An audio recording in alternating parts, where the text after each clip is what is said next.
There you have the image of Daniel 2. That's a stone that's described as being cut out without hands. That stone destroys the image, striking it on its feet. These two fellas here have claimed that that stone represents Islam. Is that true? Does the stone of Daniel 2 represent Islam? We're going to go into that.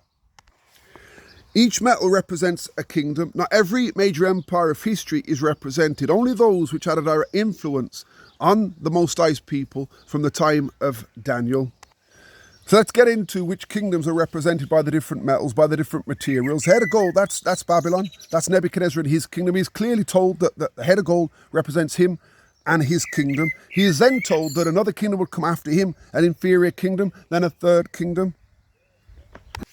Go to Daniel 5 and you'll see that the combined forces of the Medes and the Persians conquered Babylon in around 539. Eventually the kingdom was known as Persia. So head of gold, Babylon, chest and arms of silver, that's the Persian Empire. In 331, the Grecian Empire, led by Alexander the Great, conquers the Persian Empire. The Grecian Empire is mentioned in Daniel chapter 8, verse 21. Also, there's a reference to the Grecian Empire in Daniel chapter 11 and verse 2. Remember, history is an unfolding of prophecy. So head of gold, Babylon, chest and arms of silver, that's Persia. Then the belly and thighs of brass, that's the Grecian Empire. Little history where the Grecian Empire is concerned. It's all foreshadowed in prophecy, especially in the 11th of Daniel. In around 322, Alexander dies. Around 20 years of civil war follows. Around 36 generals are fighting to take Alexander's throne. In around 302 going into 301, 4 of them combine forces and conquer the rest. That's Ptolemy, Cassander, Lysimachus, and Seleucus. So Alexander's kingdom is divided into 4. Eventually you've got the Seleucids in the north, their seat of power is Syria, and you've got the Ptolemies in the south, they're based in Egypt. So Rome, they come in and they eventually take control of that which Alexander once controlled, and they expand their borders. So head of gold is Babylon, chest and arms of silver, that's Persia, the belly and thighs of brass is the Grecian Empire. You've got all kinds of craziness going on where Greece is concerned, and eventually the Romans take over. They're depicted by the legs of iron. A little bit of history where Rome is concerned, just a rubbing, not even a scratching of the surface. Rome eventually divides into 2 entities, Eastern and Western Rome. You can trace the origins of Eastern Rome back to Emperor Constantine. He relocates from Rome to what's now called Turkey in around 330 AD. So now you've got Eastern and Western Rome. We're going to now focus on the feet of iron and clay. So you've got the legs of iron, and then you've got a transition from iron to iron and clay. The iron represents Rome, the strength of Rome. What does the clay represent? The prophecy is clear. The mix of iron and clay represents the fact that there are strong and weak nations. So something happens to Rome, to a part of Rome, resulting in the emergence of strong nations and weaker nations. What could that be?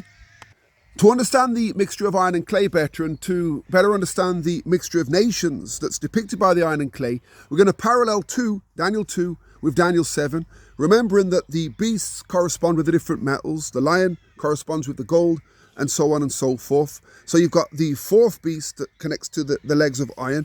Then you've got the 10 horns that come up. Those 10 horns are 10 kingdoms. The 10 kingdoms have a connection to the iron and the clay. Those 10 kingdoms are what eventually becomes of Western Rome. Western Rome is divided between the 4th, 5th and 6th century. Barbarian tribes come into Western Rome, and eventually you have the emergence of Europe, strong nations and weak nations. So the 10 horns connect to or parallel the iron and the clay. So it's Western Rome that's the focal point, because Western Rome was divided. Western Rome is represented by the iron and the clay mix. The European nations, represented by the iron and the clay and the 7 remaining horns of Daniel 7, they eventually conquered the whole world, and they're controlling the world right now. They're trying to formalize a new world order, and that new world order will push a false religion. As prophesied in Revelation 13 and 17, the stone that's cut out without hands isn't Islam. It's the Most High's intervention. It's the second coming, because that stone eventually fills the whole earth and becomes a kingdom that will never be destroyed. That kingdom is referred to in Revelation 21, for example. It's God's everlasting kingdom. So what arguments do they use to support their claim that the stone that's cut out without hands represents Islam?